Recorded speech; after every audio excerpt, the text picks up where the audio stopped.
안녕하십니까, 임규명입니다. 전기산업기사 2015년도 제1회 회로이론 기출문제 해설 진행해 보도록 하겠습니다. 61번 1000Hz인 정연파 교류에서 5mH인 유도 리액턴스와 같은 용량 리액턴스를 갖는 C의 값은 약 몇 마이크로파라드인가? 자, 문제에서 물어보는 게 주파수가 1000Hz일 때 유도성 리액턴스와 용량성 리액턴스를 같게 하기 위한 캐피스턴스 C값을 구해라. 이런 문제가 되겠습니다. 자, 그러면 유도성 리액턴스는 오메가 각 주파수에다가 인덕턴스 값을 곱해서 구해주죠. 그리고 이 오메가는 2파이 F로 정리할 수 있습니다.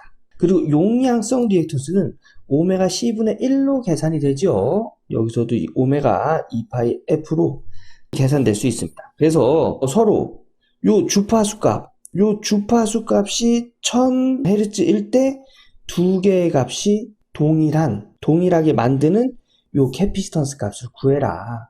요런 문제예요. 자, 그럼 식을 이렇게 세워두면 되겠죠.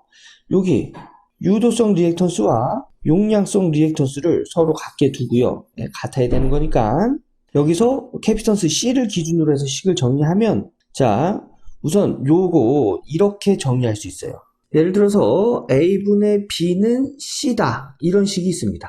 네, 이런 분수식에서는 분수의 분모와 결과값 자리를 바꿔도 식은 성립합니다. 자, 이런 겁니다. 5분의 10은 몇이죠? 2지요. 요 분수의 분모와 결과값 자리를 바꿔볼게요. 2분의 10은 5입니다. 이렇게 식이 성립될 수 있다는 얘기예요. 그리고 또 이런 거, A 곱하기 B분의 C는 D다. 이런 식에서 이 A와 D 자리를 바꿔도 식이 성립하고요. 요 B와 D 자리를 바꿔도 식이 성립합니다. 그러니까 이런 겁니다. 2 곱하기 5분의 20은 2예요. 그죠? 예, 10분의 2는 2잖아요. 그죠? 여기서 5와 2 자리를 바꿔볼게요. 그러면 2 곱하기 2분의 20은 5다. 맞지요? 요거 뭐예요? 4분의 20이잖아요. 그죠?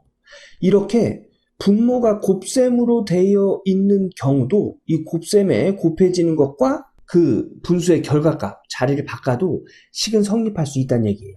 자, 그러면 여기서 이 식에서 요 분수의 분모 중에 요 C와 요 결과값 이렇게 자리를 바꿔도 식은 성립할 수 있다는 이야기죠. 그죠? 그럼 두 개 바꿔볼게요.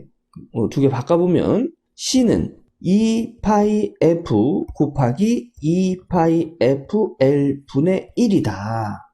이렇게 정리할 수 있다는 얘기입니다. 자, 그러면 2파이 F 똑같네요. 그럼 제곱으로 이렇게 묶어주고요. 요거 L분의 1. 즉, 서로 크기를 같게 만드는, 주파수가 1000Hz에서 서로 크기를 같게 만드는 캐피시턴스 값을 구하는 공식은 이렇게 정리가 되는 거예요. 자, 2파이 곱하기 주파수가 1000Hz의 제곱 곱하기 인덕턴스가 5mH니까 기본 단위 헨리 단위로 적용하면 미리는 10의 마이너스 3승 적용해 주죠. 이렇게 해서 공학용 계산기 누르면 답은 5.07 곱하기 10의 마이너스 6승 파라드입니다. 근데 문제에서 마이크로 파라드 구하라고 했죠. 그래서 10의 마이너스 6승 단위 속으로 들어가서 마이크로로 정리해 주면 5.01 마이크로는 10의 마이너스 6승이에요. 그죠? 그래서 5.07 마이크로 파라드다. 그래서 답은 2번이 되겠습니다. 이 문제 뭐 그렇게 어려운 문제 아니에요. 여러분들 요거 누구나 충분히 할 수 있는 문제니까 요거 뭐 스스로 정리 한번 하셔가지고 공학용 계산기도 눌러 보셔야 됩니다. 해서 한번 답을 구해 보도록 하겠습니다. 네, 구해 보시고 다음 문제 넘어갈게요. 62번 임피던스가 6 플러스 J8옴인 평형 Y부하의 선간전압이 200V인 대칭 3상전압을 가할 때 선전류는 약 몇 암페어인가? 자, 이 문제는 Y결선에서 선전류 물어봤어요. 그죠? Y결선에서는 이 상에서 흐르는 전류와 선에 흐르는 전류가 같지요. 그래서 이 상에 흐르는 전류가 곧 선전류가 됩니다. 자, 그러면 상에 흐르는 전류 한번 구해보도록 할게요. 전류는 임피던스 분의 전압으로 구할 수 있어요. 그죠? 그러면 이 상의 임피던스 문제에서 줬지요? 6 플러스 J8. 근데 요거 크기로 구하면 어떻게 구하죠? 6의 제곱 플러스 8의 제곱에 루트를 씌워서 크기를 구하죠. 요 계산하면 몇 나와요? 10 나옵니다. 10.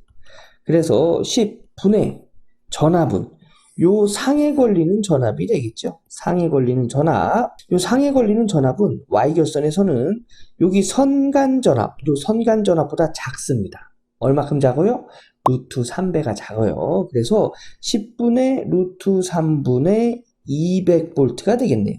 네, 요게 여기서 얘기하는 이제 상전압이 되겠죠. 상전압 2로 적도록 하겠습니다. 그러면 여기 전류 구하는 식이 딱 나왔어요. 요거 공학용 계산기에다가 넣으셔도 되고요. 요거 분수의 분수예요. 그죠? 요거 번분수라고 하는데 요 계산 어떻게 하는 거냐면 요 10은 1분의 10 요렇게 해도 되지요. 그래서 분수의 분수입니다. 요 계산하는 방법은 가까운 거 곱해서 분모 요 10 루트 3이라고 할게요. 먼 거 곱해서 분자. 그래서 요렇게 나온 거를 고학용 계산기로 계산을 하면 11.5 나오네요. 11.5. 그래서 답은 2번이 되겠습니다. 요게 뭐예요? 요 11.5가 여기 상에 흐르는 전류예요. Y결선에서 상에 흐르는 전류는 선에 흐르는 전류, 선전류와 동일하다고 했죠. 그래서 11.5A가 선전류가 되는 겁니다. 자, Y결선에서 알아둬야 할 상전류는 선전류와 같고 상에 걸리는 전압은 선간전압보다 루트 3배가 작다. 네, 중요한 내용입니다. 이거 직접 풀어보신 후에 다음 문제 넘어갈게요. 63번 그림과 같은 이상적인 변압기로 구성된 4단자 회로에서 정수 A, B, C, D 중 A는 자 문제에서 물어보는 게 4단자 정수 중에 A를 물어봤네요. 이 4단자 정수 중에 A는 전압 B를 의미합니다. 전압 B, 2차 전압분의 1차 전압을 의미해요. 근데 요거 변압기에서는 건수 B를 의미하죠. 그죠? 건수 B A는 2차 건수분의 1차 건수. 이거는 2차 전압분의 1차 전압과 같다. 그리고 또 한 가지 더 전류를 해보면 전류는 1차 전류분의 2차 전류. 요게 이제 건수비잖아요. 그죠? 그래서 요 전압비 A가 얘네요. 그죠? 요 A는 2차 건수분의 1차 건수와 같다. 이런 식으로 정리가 되는 거예요. 자, 2차 건수 여기 나와 있네요. 1이네요. 1. 1차 건수 N이네요. N은 2차 전압분의 1차 전압. 요게 A를 나타낸다고 했어요. 그래서 이것은 A와 같다. 해서 4단자 정수, 이 회로에서의 4단자 정수 A는 N과 같다. 해서 답은 3번이 되겠습니다. 요게 4단자 정수 A, B, C, D를 나타내는 식이 있죠. 제가 지금부터 말씀드리는 거는 지금 당장 이해 못 하셔도 됩니다. 이런 식으로 해서 A가 전압비다. 이런 거 말씀드리려고 하는 거예요. 자, A, B, C, D 4단자 정수는 이렇게 나타내요. 1차 전압은 2차 전압의 A 플러스 2차 전류의 B. 그 다음에 1차 전류는 2차 전압의 C 플러스 2차 전류의 D. 이렇게 나타내는데 여기서 A를 구할 때 얘를 0으로 둡니다. 예, 0으로 두기 위해서 요 2차를 개방을 해요. 개방을 하면 전류가 0이 되겠죠. 그래서 개방을 한 다음에 이제 A를 구하는데 그럼 식은 이렇게 되겠죠. V1은 V2A다. 요 A를 구하면 V2 넘겨서 나눠주면 되죠. 그래서 A는 V2분의 V1이다. 해서 A는 전압 B. 이렇게 나타내는 거고요. B, 여기 임피던스라고 했는데 왜 임피던스가 되는지 한번 볼까요? 요 보면 요 B를 구하기 위해서 여기 얘를 0으로 만듭니다. 0으로 만들어요. 그러면 0으로 만들려면 V2 여기를 단락시키면 V2의 전압은 0이 됩니다. 그래서 얘가 0이 되면 V1은 I2B가 되겠죠. B 구하면 I2 넘어서 나눠주면 돼요. 그럼 B는 전류분의 전압이 돼요. 그죠? 전류분의 전압. 요거 뭐예요? 이 임피던스죠? 임피던스. 전류분의 전압. 그래서 B는 임피던스 성분. 자, C, 어드미턴스라고 되어 있죠? C 구하려면 얘 또한 0 만들어주면 돼요. 그러면 C는 V가 넘어가요. V분의 전류. 전압분의 전류는 전류분의 전압의 역수죠. 전류분의 전압, 임피던스. 임피던스의 역수는 어드미턴스죠. 어드미턴스. 그래서 얘는 어드미턴스 성분이다. 네, 이렇게 이야기하는 거고요. D 구하려면 얘 0으로 만들어주면 돼요. 그죠? 그래서 D는 요거 넘기면 I2분의 I1 전류의 비율이다. 해서 전류비 이렇게 나타내는 겁니다. 그래서 이런 식으로 해서 A, B, C, D를 A는 전압비, B는 임피던스, C는 어드미턴스, D는 전류비를 의미한다는 거. 그리고 여기서의 A는 V2분의 V1 이게 우리가 알고 있는 건수비와 같지요. 그래서 건수비를 이용해서 A를 나타내는 문제였습니다. 그래서 이런 내용이라는 거, 제가 지금까지 말씀드린 내용이 이해가 되지 않으시면 그냥 이 그림에서 A를 물어보면 그냥 N이구나 이렇게 암기하시고 넘어가셔도 돼요. 자, 다음 문제 보겠습니다. 64번 시간의 함수가 이런 식으로 주어졌을 때 라플라스 변화는, 자, 이 문제는 뭐 우리가 라플라스 변화를 직접 하는 게 아니에요. 이거는 암기해서 푸는 겁니다. 자, 보면 여기 t-a를 라플라스 변환하잖아요. 그러면 s분의 1의 자연상수에 얘가 승수로 올라가서 마이너스 a의 s 암기입니다. 얘를 라플라스 변환하면 이렇게 된다는 거. 그래서 ut-a 라플라스 변환하면 이렇게 정리가 되고요. 마이너스 t-b네요. 그럼 요 a 대신 b 써주면 되죠? 이렇게 정리가 된다는 거. 요거 s분의 1, s분의 1로 묶어주면 이런 식으로 정리가 되겠죠. 그래서 답은 1번이 되겠습니다. 요런 시간의 함수를 라플라스 변환하면은 이렇게 된다는 거 암기를 해서 정리하는 겁니다. 자, 암기하고 다음 문제 넘어갈게요. 65번 I1이 이런 크기를 갖고 I2가 이런 크기를 갖을 때 두 개의 합성된 전류는 어떻게 되겠는가? 자, 보기를 보니까 복소수로 나타냈네요. 그러면 얘네들을 복소수로 변환해 준 다음에 계산해 주면 되겠네요. 그죠? 자, 요런 형식을 이제 극좌표 형식이라고 하는데, 요런 형식은 어떻게 나타내어지냐면, 얘가 크기고 얘가 각도예요. 이 각도는 고학년 계산기 누르면 몇 도인지 나옵니다. 그래서 이 크기와 각도를 복소수로 나타낼 때는 이렇게 나타냅니다.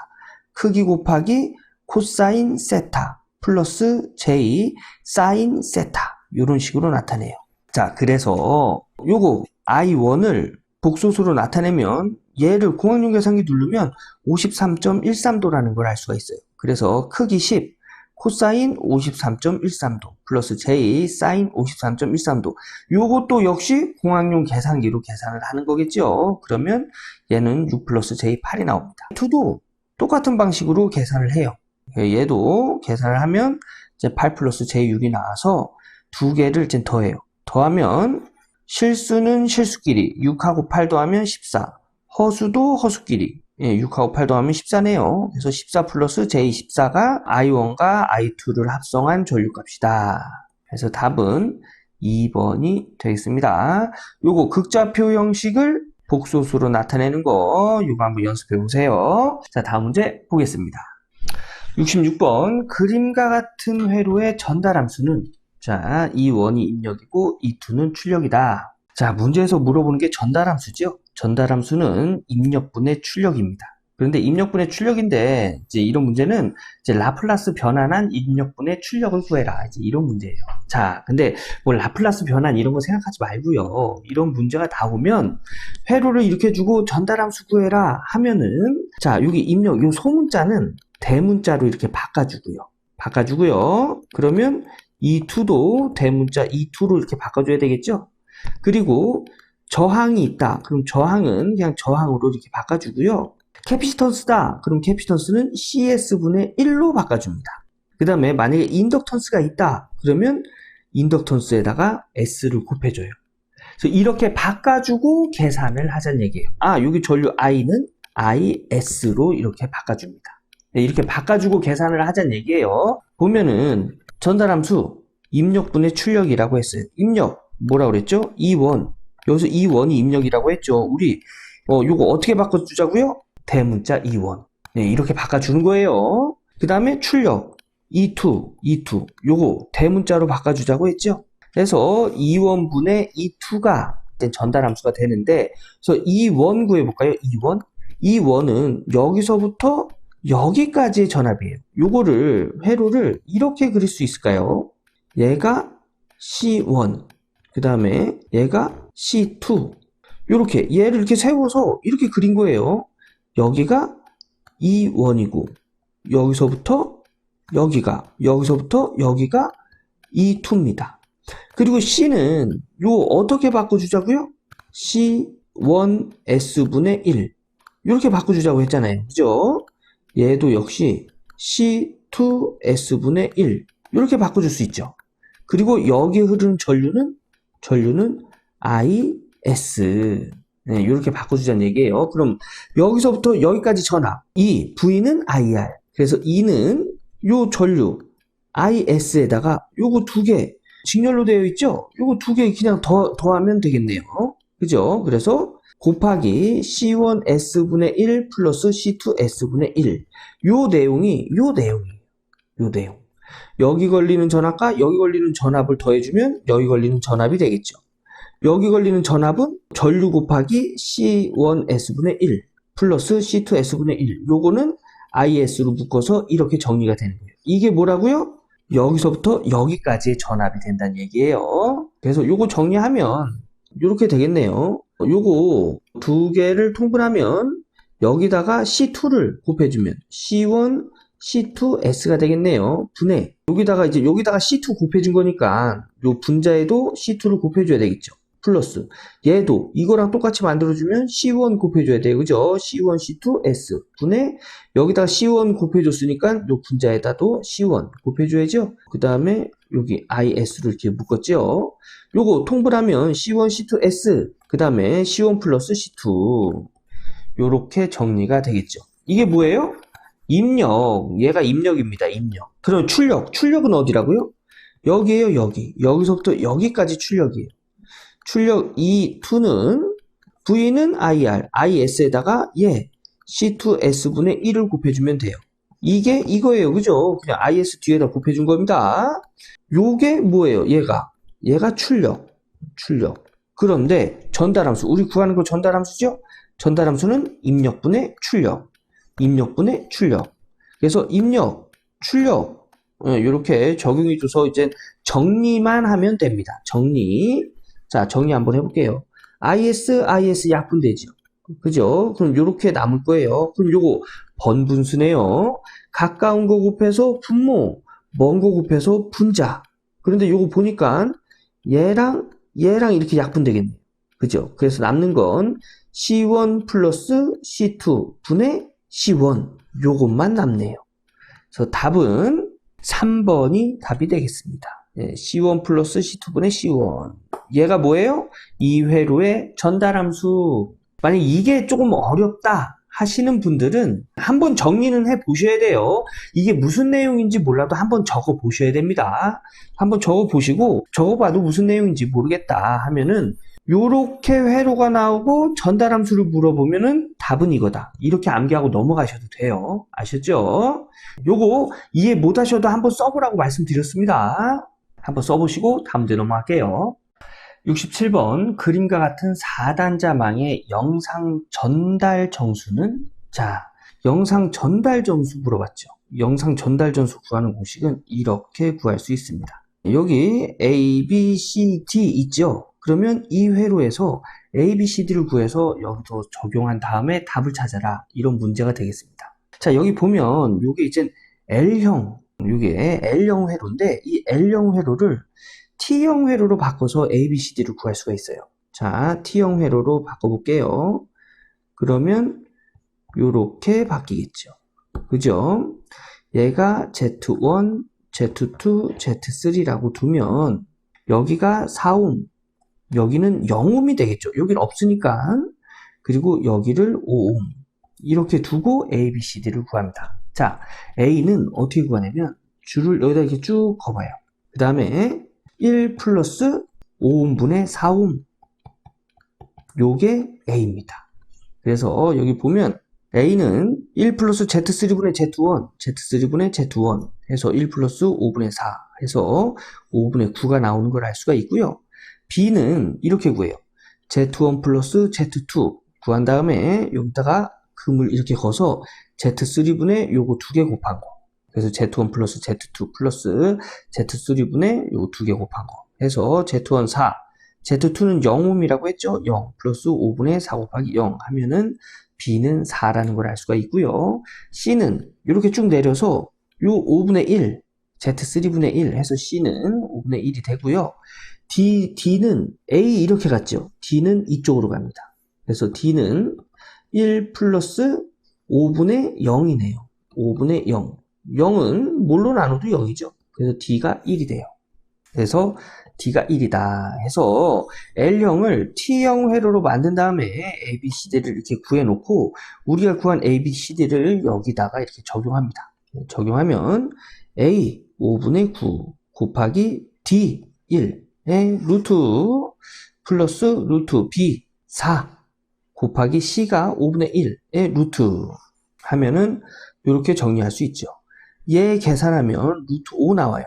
그리고 여기서 LN은 자연상수를 밑으로 둔 로그, 이거 자연 로그라는 얘기거든요. 그래서 자연 로그 이렇게도 표시할 수 있습니다. 그래서 답은 2번이 되겠네요. 자연 로그 루트 5 해서 이렇게 답을 찾을 수 있습니다. 요거는 L형, 요 L형 회로를 T형 회로로 만든 다음에 A, B, C, D를 구해주는 게 포인트가 되겠죠. 그죠? 그리고 영상 전달 정수, 요거 암기하고 있어야 되겠죠? 그냥 요게 답으로 나오는 문제들도 있습니다. 요거 암기하고 다음 문제 넘어갈게요. 자, 68번. 그림 A의 회로를 그림 B와 같은 등가 회로로 구성하고자 한다. 이때 전압 및 저항값은? 자, 이 문제는 이런 복잡한 회로를 전압 하나와 저항 하나로 이렇게 정리를 해라. 이런 문제가 되겠습니다. 이렇게 정리하는 걸 뭐라고 하죠? 태분항의 정리라고 하죠. 이렇게 복잡한 회로를 간단하게 만들어주는 정리, 태분항의 정리입니다. 요거는 기준을 여기 A, B 단자를 기준으로 해서 이렇게 이제 만들어 주는데, 자, 이렇게 하는 겁니다. 자, 이 회로에서 요 A, B에 걸리는 전압, 요 전압이 여기 있는 이 전압이 되는데, 이 전압 어디 걸리는 전압이에요? 3옴에 걸리는 전압이 되겠네요. 요 회로를, 문제에서 준 이 회로를 2옴을 이렇게 세우면 이렇게 되겠죠. 그죠? 이렇게 그려도 되잖아요. 이때 우리 전류가 어떻게 흐르는지 봅시다. 전류가 플러스에서 마이너스로 이렇게 흐르는데 A, B가 개방되어 있어요. 그럼 전류는 일로 흐를까요? 흐르지 않지요. 개방되어 있기 때문에 그래서 모든 전류는 그냥 이렇게 흐릅니다. 이렇게 흘러요. 자, 그래서 요 0.8옴은 전압을 구할 때는 무시해줘도 된다는 얘기예요.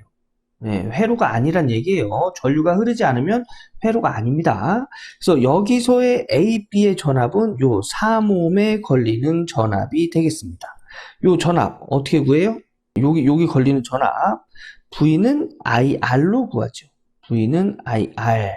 자, 여기서 전류 I는 여기서 이렇게 흐르는 전류예요. 그죠? 여기 3옴을 지나는 전류이기 때문에 이렇게 흐르는 전류, 이렇게 흐르는 전류는 전체 전류가 되겠죠. 그래서 전체 저항분의 여기 걸리는 전압으로 구할 수가 있습니다. 그럼 전체 저항 2옴과 3옴이 직렬로 되어 있죠. 그래서 2옴과 4옴을 더한 5옴이 전체 저항이 되고요. 여기에 걸리는 전체 전압 15V가 되겠습니다. 네, 요게 여기에 흐르는 전류가 되겠죠. 이 전류는 2옴을 지나고 3옴을 지날 거예요. 우리 구하는 전압은 여기 전압이에요. 그죠? 그래서 요 3옴에다가 V는 IR이니까 여기 흐르는 전류에다가 요 3옴을 곱하면 여기에 전압은 9V다라는 걸 알 수가 있는 거예요. 9V. 여기 걸리는 전압이 AB 단자에 걸리는 전압이에요. AB 단자에 걸리는 전압이 여기 전압이 되는 겁니다. 그래서 전압은 9V. 자, 그러면 1번과 2번은 정답이 될 수가 없네요. 자, 그리고 여기 저항은 여기서 이제 합성 저항을 구하는데 좀 전에 얘는 0.8옴은 전류가 흐르지 않기 때문에 무시했죠. 근데 합성 저항 구할 때는 적용을 해줘야 됩니다. 왜냐?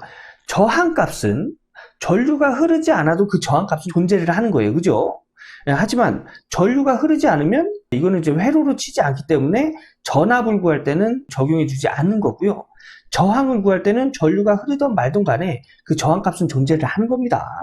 그래서 요 저항값을 구하면 자, 태분항의 정리, 중첩의 원리, 밀만의 정리 뭐 이런 것들에 중요한 게 있어요. 전압원은 단락, 전류원은 개방. 중요한 내용입니다. 자, 그러면 요 저항을 구할 때는 전압원은 단락을 해놓고 구하는 거예요. 전압원은. 자, 그래서 요 A, B 단자의 얘네들을 보면은 이 합성 저항을 보면은 여기 B를 쭉 당겨와서 일로 이렇게 가져오면 2옴과 3옴은 뭘로 되어 있어요? 병렬로 되어 있는 형태가 되겠죠. 그죠? 요 병렬에 0.8옴이 직렬로 되어 있는 형태입니다. 그래서 요거 병렬 구하면 합분의 곱 2 플러스 3분의 2 곱하기 3 플러스 0.8 하면 2옴이 되겠습니다. 네, 그래서 저항은 2옴. 요거를 뭐 이렇게 생각하셔도 되고요. 이렇게 생각하셔도 돼요.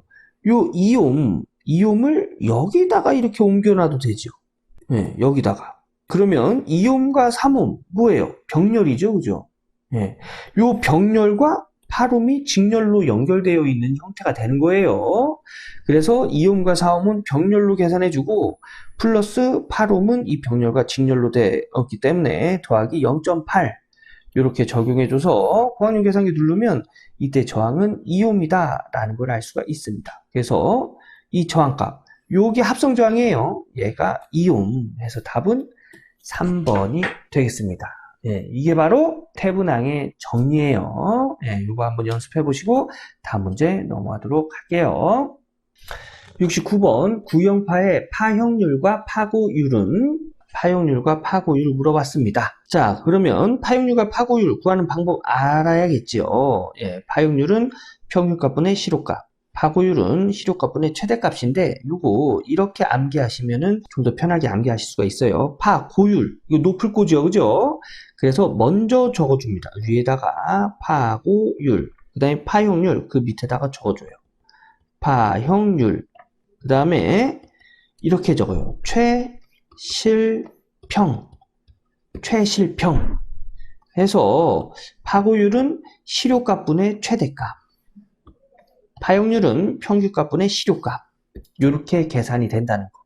이렇게 암기하시면 좀 더 편하게 암기하실 수 있으실 겁니다. 자, 문제에서 물어보는 게 이제 파형률과 파고율. 어떤 파? 구형파에서. 근데 구형파에서 만약에 전압의 구형파다. 전압의 구형파의 파형률은 평균값분의 시료값이죠.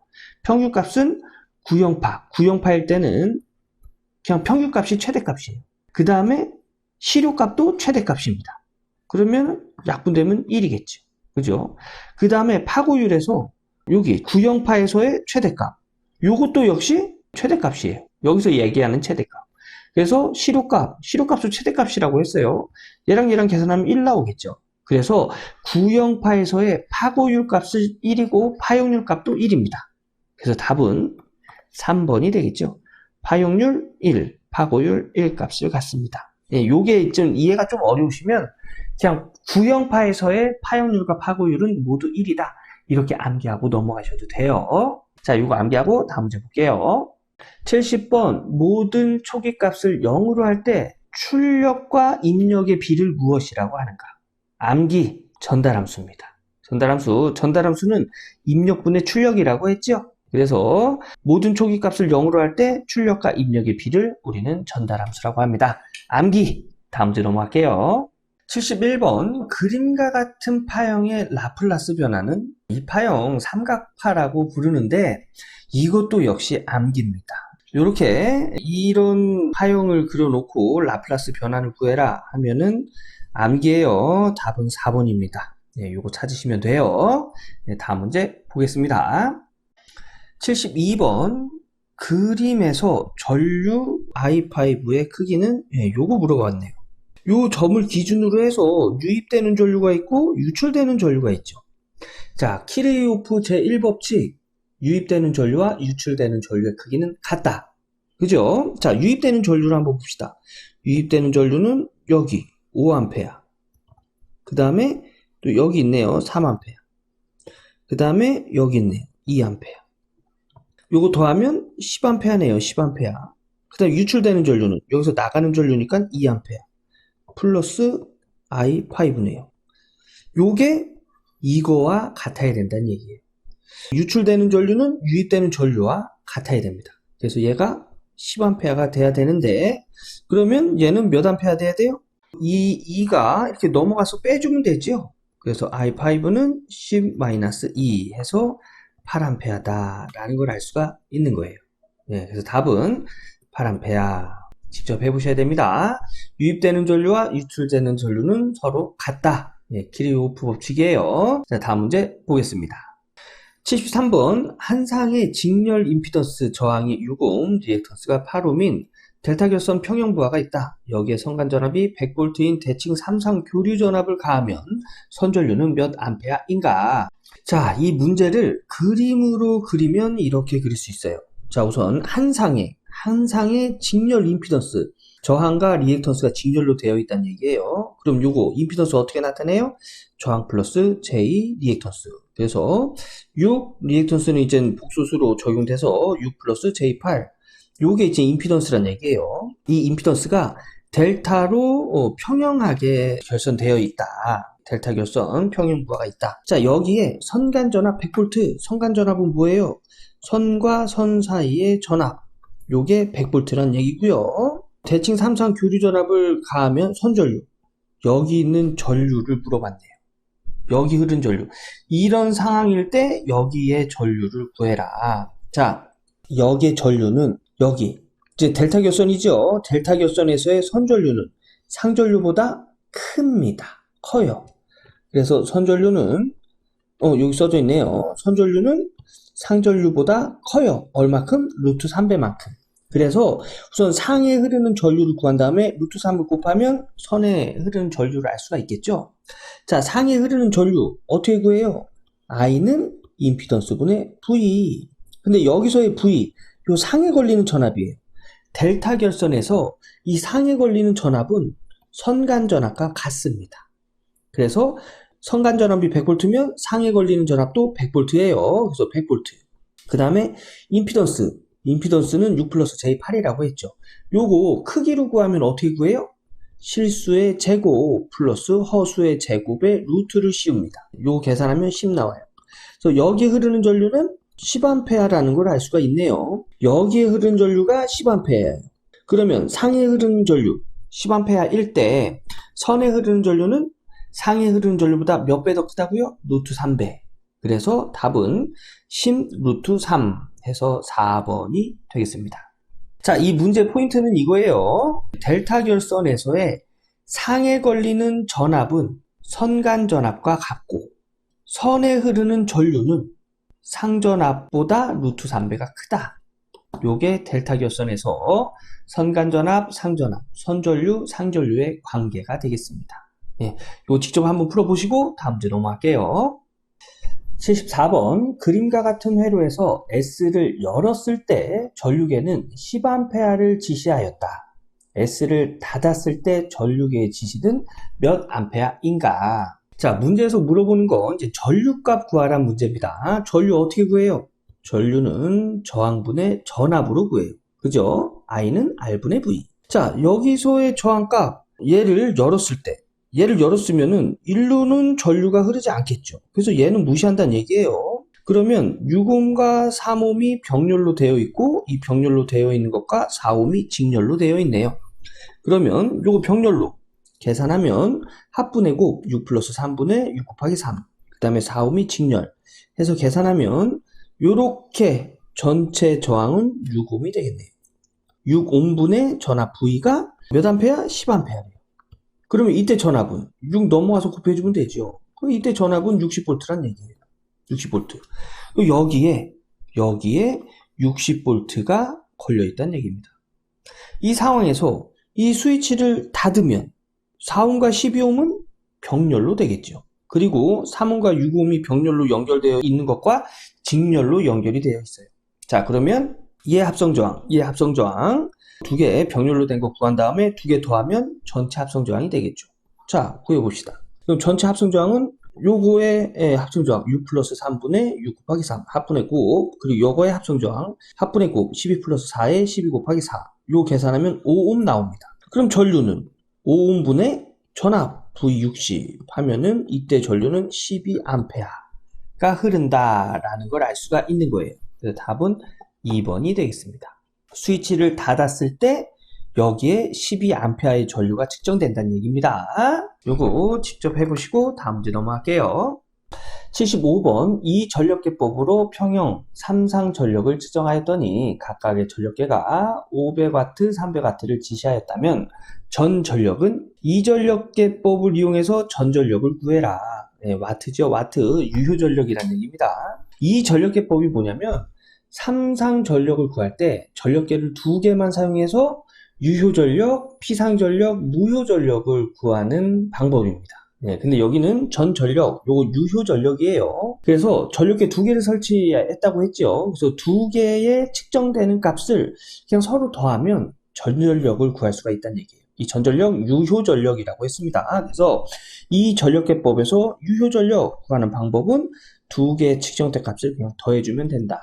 그래서 500W, 300W 더해주면 800W, 이게 이 3상 부하의 유효 전력이 되겠습니다. 그래서 답은 4번이 되겠습니다. 네, 다음 문제 할게요. 76번 그림과 같은 회로에서 A, B 양단 간의 전압은 몇 볼트인가? 자, 여기 전압을 물어봤어요. 그죠? 여기 전압은 여기서부터 여기까지 걸리는 전압이에요.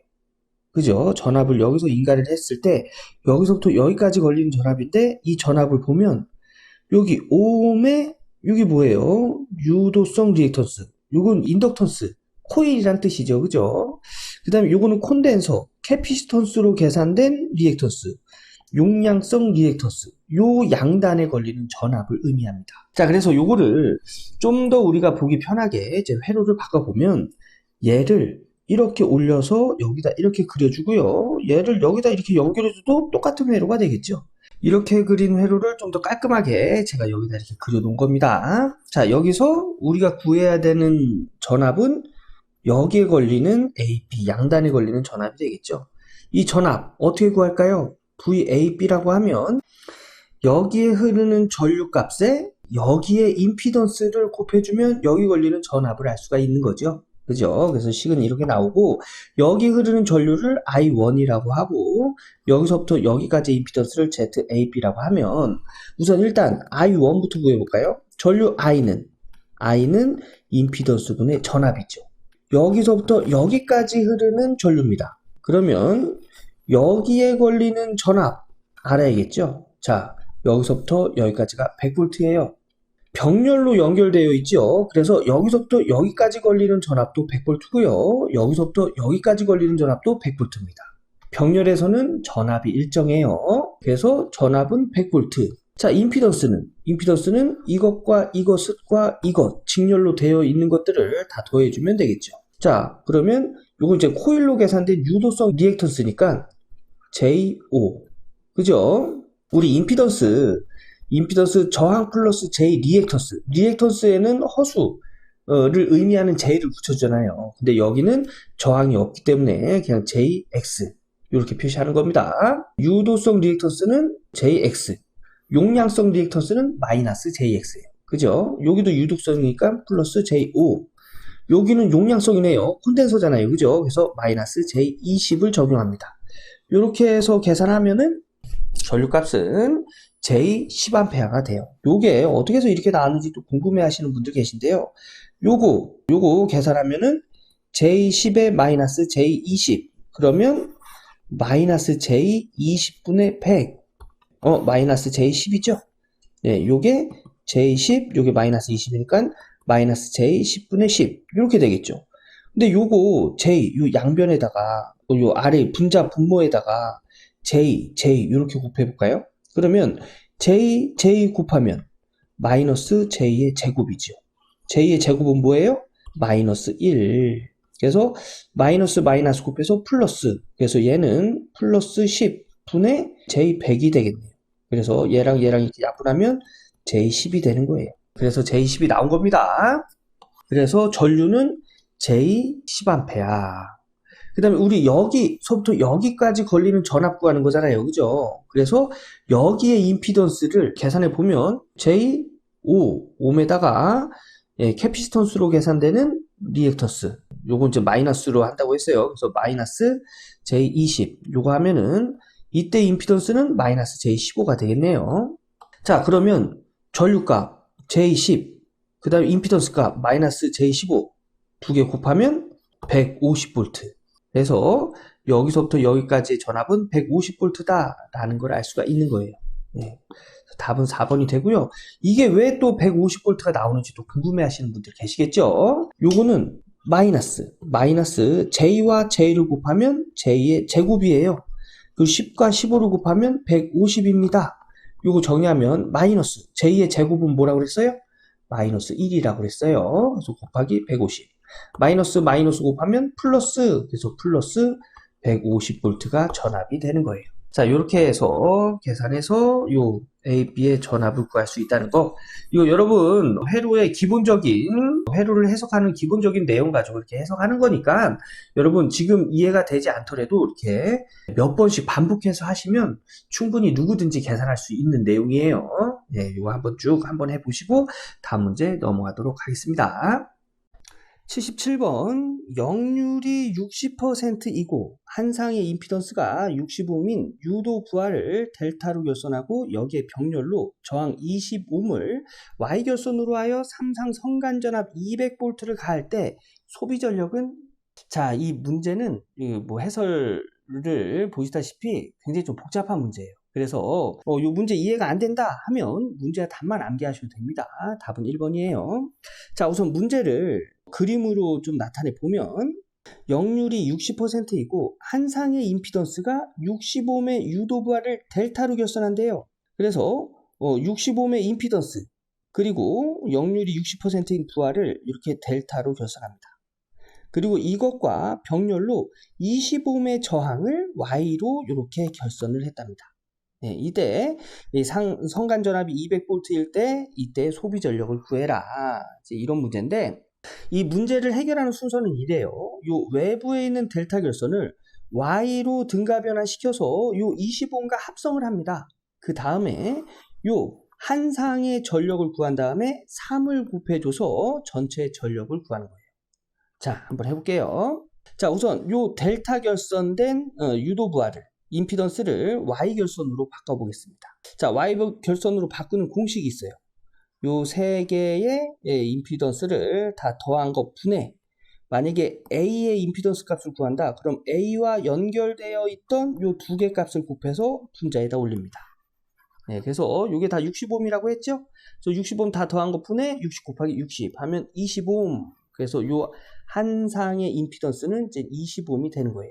요거 세 상의 값이 다 동일하기 때문에 요거 세 개도 이렇게 계산하면 똑같이 25ohm이 되겠지요. 근데 얘는 임피던스예요. Y로 이제 변환한 얘는 임피던스. 근데 기존에 있는 Y는 저항이죠. 그래서 그냥 이 값 가지고는 서로 계산이 안 됩니다. 왜냐? 얘는 또 역률이 60%. 뭐 이런 것들이 주어졌기 때문에 바로 계산이 안 돼요. 그래서 얘를 저항과 리액턴스로 나눠주는 복소수로 정리를 해야 돼요. 자, 복소수로 정리하는 방법은 이렇습니다. 임피던스의 크기 곱하기 코사인 세타, 이거 역률이죠. 플러스, 여기 플러스가 되는 이유는 여기가 유도부하기 때문에 플러스가 되는 거예요. 네, 유도부하기 때문에. 그래서 임피던스를 나타낼 때 유도부하를 나타내는 부호는 플러스입니다. 근데 이 문제에서는 뭐 플러스건 마이너스건 그렇게 크게 뭐 문제가 될 건 없어요. 예, 그래서 플러스 J 사인 세타. 크기는 25ohm, 코사인 세타 0.6이죠? 0.6. 코사인 세타가 0.6이면 사인 세타는 0.8. 해서 정리하면 12 플러스 J16이다. 여기 있는 실수가 저항이 되고요. 여기 있는 복소수가 이제 리액턴스가 되는 거죠. 유도성 리액턴스. 그래서 이제 요거 가지고 이제 회로를 다시 그려보면 이제 Y 결선으로 등가 변환한 임피던스와 기존에 있는 저항이 병렬로 연결되어 있는 이런 형태입니다. 그래서 요거를 합성하면 병렬이죠. 그래서 합분의 곱 하면 요때 합성 임피던스는 10 플러스 J5. 여기도 똑같이 C 플러스 J5가 되겠죠. 그죠? 그래서 여기에 있는 임피던스와 여기 걸리는 전압을 이용해서 이제 전력을 구하는데, 자, 여기 걸리는 전압은, 여기 선간 전압이 200V 걸렸죠. Y결선의 이 상전압, 이 임피던스에 걸리는 전압은 상전압이에요. 상전압은 선간 전압보다 루트 3배가 작습니다. 그래서 여기 걸리는 전압은 루트 3분의 200이 적용이 돼야 됩니다. 자, 그러면 여기에 전력 P는 전압 2에 전류 I에 코사인 세타를 곱해서 구할 수 있죠. 전압은 루트 3분의 200입니다. 그죠? 곱하기 전류값, 문제에서 주지 않았죠. 전류값 I는 임피던스분의 전압이에요. 근데 여기 전압, 상전압이죠. 여기 상전압 2로 표시했네요. 그래서 2 하면은 임피던스 값은 요 임피던스의 크기잖아요. 그죠? 그래서 루트 10의 제곱 플러스 허수의 제곱 분의 전압은 루트 3분의 200입니다. 그래서 얘가 이제 여기에, 식에 여기에 이렇게 딱 적용이 되겠죠. 그죠? 여기에 이렇게 적용이 되겠습니다. 요게 전류예요. 그죠? 요게 전류값. 그 다음에 이제 역류값인데, 요 역류값은 요 임피던스 가지고 역류값을 구할 수가 있어요. 공식은 이렇습니다. 저항의 제곱 플러스 리액턴스의 제곱의 루트 분의 저항. 그래서 10의 제곱 플러스 리액턴스 5지요? 5의 제곱의 루트에 이거 분의 저항값 10. 요렇게 계산한 게 요 한 상의 전력이에요. 근데 전체 전력이죠? 요 상이 몇 개예요? 3개. 그래서 곱하기 3 해서 식을 나타낸 게 요렇게 나타낸 거예요. 네, 요랑 똑같죠? 그래서 요 고학용 계산기로 계산하면 3200W다라는 걸 알 수가 있습니다. 그래서 답은 3200W. 자, 요게 이해가 안 되시면 그냥 답만 암기하셔도 되고요. 요 안에 있는 각각의 내용들이 뭐 여러 문제에서 조금씩 나오는 그런 내용들입니다. 그래서 이해가 안 되더라도 한번 그림도 한번 그려보시고, 요거 한번 적어보시고, 요것도 그림 그려서 한번 적어보시고 넘어가시는 게 좋습니다. 이렇게 한번 정리하신 후에 다음 문제 넘어갈게요. 78번 회로에서 각 계기들의 지시값은 다음과 같다. 전압계는 240V, 전류계는 5A, 전력계는 720W이다. 이때 인덕턴스 L 헨리는 얼마인가? 단 전원 주파수는 60Hz이다. 이 문제 역시 문제와 답만 암기하고 가도 되는 문제입니다. 답은 2번이고요. 제가 설명은 드릴 건데 이해가 안 되면 이해하려고 노력 안 하셔도 돼요. 그냥 문제 답만 암기하고 가도 되는 그런 문제라고 말씀드렸어요. 자, 보면 문제에서 물어보는 게 뭐죠? 인덕턴스 구하라는 문제예요. 그죠? 인덕턴스. 인덕턴스는 여기 유도성 리액턴스에서 이제 구할 수 있는데요. 유도성 리액턴스는 각 주파수에다가 인덕턴스를 곱해서 구합니다. 그럼 여기서 인덕턴스 구하면 요 각 주파수 넘겨서 나눠주면 되겠죠. 그죠? 그리고 요 각 주파수는 2파이 F로 정리가 가능해요. 그리고 여기서 XL, 문제에서 XL, 유도성 리액턴스 몇인지 안 줬어요. 그죠? 요 XL은 어디서 알 수 있냐면 여기 무효전력 구하는 공식에서 알 수가 있어요. 무효전력은 유도성 리액턴스분의 전압의 제곱으로 무효전력 구할 수가 있는데요. 여기서 우리 XL로 기준으로 해서 식을 정리하면 요 분수의 결과값과 분모 자리 바꿔도 되죠. 자리 바꾸면 이런 식으로 정리가 됩니다. 그래서 XL은 무효전력분의 전압의 제곱이다. 그래서 얘를 여기다 이렇게 적용하면 얘는 결론적으로 L은 XL 곱하기 2파이 F분의 1 이렇게 정리가 되는 거죠. 요 XL 얘로 적용하면은 인덕턴스는 이런 값이 된다. 그래서 요 식으로 해서 인덕턴스 값을 구할 수가 있는 거예요. 자, 우선 무효전력 구해봅시다. 무효전력은 자, 요게 유효전력이고 여기가 무효전력이에요. 그리고 여기는 피상전력이죠. 여기서 이제 무효전력을 구한다 하면은 피상전력, 이 피상전력의 제곱 마이너스 유효전력의 제곱에 루트를 씌워서 무효전력을 구할 수가 있어요. 이거 피타고라스 정리에 의해서 이렇게 구하는 거죠. 자, 피상전력은 전압과 전류를 곱하는 거고요. 유효전력은 단위가 와트인 전력이에요. 그죠? 그래서 W라고 이렇게 표현을 했고요. 피상전력, 전압과 전류, 전압이 240V, 전류가 5A. 전압계와 전류계가 측정한 값이에요. 그래서 요거 가지고 이렇게 곱하면 얘가 피상전력이 되고, 유효전력은 전력계가 구했죠. 단위가 와트였어요. 그래서 720의 제곱. 요거 넣어서 계산하면 이때 무효전력은 960바가 되는 걸 알 수가 있는 거죠. 자, 그러면 이 공식에다가 무효전력 적용하고요. 그 다음에 전압 240V죠? 240V의 제곱 하고 2파이 주파수는 60Hz라고 했습니다. 요거 계산하면은 60 나오고요. 요 60과 여기 있는 60 이렇게 약분되면은 이때 인덕턴스는 2파이분의 1이다. 해서 답은 2번이 되겠습니다. 예. 이 문제 뭐 그렇게 쉬운 문제는 아니에요. 여러 가지 내용을 이해해야 해결할 수 있는 문제입니다. 그래서 이게 지금 당장 이야기를 듣고 이해가 안 된다 하면은 아직 이거를 이해할 수 있는 사전 지식이 없다는 얘기입니다. 지금 아무리 공부해도 이해가 좀 어렵다는 얘기예요. 그래서 이런 문제 나왔을 때 괜히 시간 끌지 마시고요. 그냥 문제와 답만 이런 내용의 그림이 이렇게 나오면 답은 이거구나. 암기하고 넘어가는 거예요. 만약에 이게 중요한 문제다 하면 나중에 또 나오겠죠? 그때 또 보시면 됩니다. 근데 이거는 그렇게 자주 나오는 문제는 아닙니다. 예. 그래서 문제 답만 암기하고 이해가 안 되실 경우에는 문제 답만 암기하고 넘어가시는 거예요. 자, 다음 문제 보겠습니다. 79번 다음 회로에 대한 설명으로 옳은 것은 이것도 역시 암기하고 가는 문제입니다. 이 회로의 시정수는 R1 플러스 R2분의 L이다. 자, RL 직렬 회로에서의 시정수 어떻게 구하죠? R분의 L로 구하죠. 요 R 직렬로 되어 있기 때문에 합성 저항은 두 개 더하면 돼요. 그죠? 더해서 R 구하고 이것분의 인덕턴스 시정수 맞죠? 네, 그래서 답은 1번이고요. 이거 역시 그냥 암기하고 가는 문제예요. 자, 다음 문제 보겠습니다. 80번 삼상 평형부하가 있다. 선간전압이 200V, 역률이 0.8이고 소비전력이 10kW라면 선전류는 약 몇 암페어인가? 자, 문제에서 소비전력 10kW 줬어요. 그죠? 예, 소비전력 구하는 공식은 루트 3의 요 전압은 선간전압이고요. 요 전류는 선전류입니다. 선전류예요. 그래서 여기서 선전류 구하라고 했죠. 그래서 얘를 기준으로 해서씩 정리하면 루트 3 V의 코사인 세타 넘어가서 나눠주면 되지요. 그래서 전류 I는 루트 3 V 코사인 세타분의 P. 자, 문제에서 주는 단서를 여기다가 적용을 시키면 루트 3 곱하기 전압이 200V, 그 다음에 역률이 0.8 분의 전력이 10kW. 그러면 기본 단위 와트로 변환해 주기 위해서 10의 3승 곱해주면 되지요.